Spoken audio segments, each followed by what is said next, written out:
Okay, so now we move in towards the execution plan. Basically, what an execution plan is what the company needs to do in order to compete in the industry. We suggest Cruising Cooler use the focused differentiation strategy and target the sports and outdoor enthusiast niche because it is the most attractive niche with the best response. In order to strengthen the strategy, they need a good execution plan. So part of the execution plan is to focus on marketing, focus on sales, focus on best practices. For a successful execution strategy, Cruising Cooler must understand what direction the company is taking and have the proper resources to implement the suggested plans for the future. Following the execution plan, we go more into detail about each of these number bullets with the implementation, which will be discussed by Sam. Hello, I'm Sam, and I'll be speaking about the implementation process. As stated before in the execution plan, we need to gear focus more towards marketing. As we know, y'all are getting a lot of free press, as in Ellen DeGeneres and Rolling Stone that Jim mentioned earlier. And we need to kind of ride that wave and kind of focus more towards marketing, maybe establish a distinct marketing department by hiring maybe 1 or 2 people specialized in product awareness, product launch, media channels, and research. Now, they can do promotional activities such as annual charity races, make a MySpace and Facebook page. I understand y'all do have a MySpace page, but it could be utilized more by trying to get more friends and posting bulletins and making the product more visible, as well as having limited edition products such as Breast Cancer Awareness Month, issue pink just for that month. That promotes goodwill and social responsibility.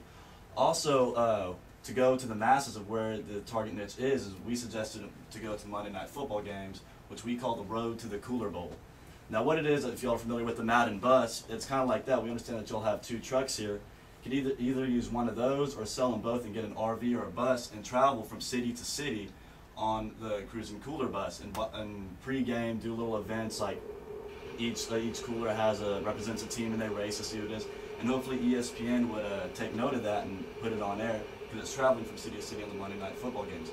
Also, when they're traveling, it takes about 2 to 3, maybe more than 3 highly motivated, cohesive individuals to work together. And on the ways to each city, they can stop at universities and colleges and try to locate dealers along the way. Now, we did somewhat of a budget for that drive time in hours and miles from city to city, which includes gas, hotel, food, and miscellaneous items, and also tickets and parking, which came to $32,600. Now, this excludes normal compensation for the individuals.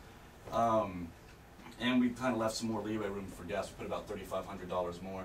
So we believe that would be a good promotional effort. Also, customer information cards, which are pre-postage cards that are put into the Cruising Cooler box. So when the individual buys it, this is a sample of it right here, can fill it out and return it and receive 10 to 20% off or any kind of % off any kind of accessory, which is an incentive for him to buy the accessories. But what we want is that knowledge of the consumer, where they are, who they are, what their income is, age, etc.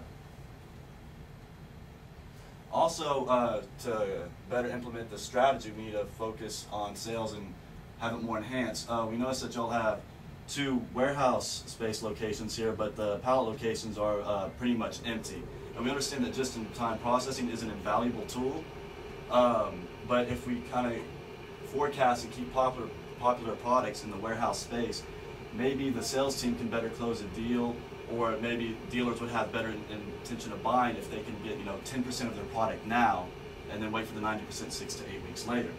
And I believe that will kind of help break down that sort of barrier that a dealer might have for not wanting to buy right now. Also, as we stated before about credit terms, we understand that this is a cash basis company and we don't want to totally change that, but we kind of just want to have a grading for the good dealers, the superior dealers. Like A dealer would be, orders frequently, good financial performance, and a very strong relationship with y'all.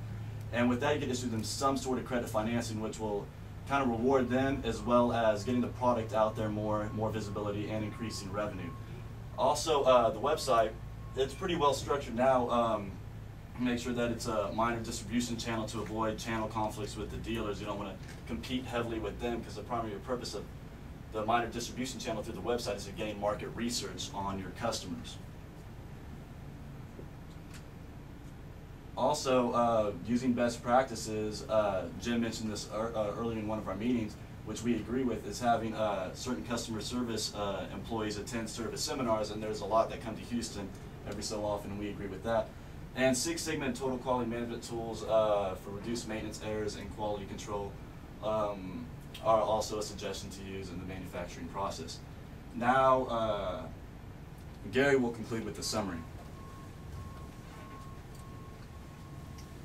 Okay, well, I'll just summarize pretty much what all my group has informed, and I'll give you a packet for your own copy of the information.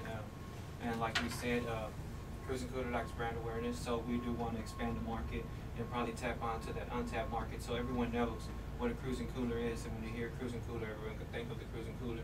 That would increase the brand awareness, right, and give them a focused differentiation, giving you the ability so everyone knows what this cooler is and what it can do and how it can help you and make everyone want one. And if you follow the execution plans and implementation plans in there, they should help you be able to focus on the marketing, the sales, and use best practices in order to get, excellent customer service as well, and be a company really respected, right? So in summary, we'd like to conclude and see if you have any questions at all that you'd like to ask my team right now. How much time do you guys can all come back in?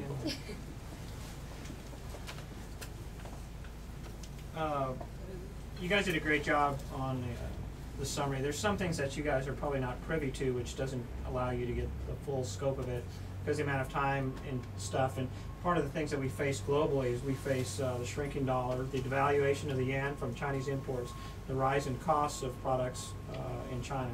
And that's really, if you're looking at global factors, those are the key global factors we face as an international manufacturer.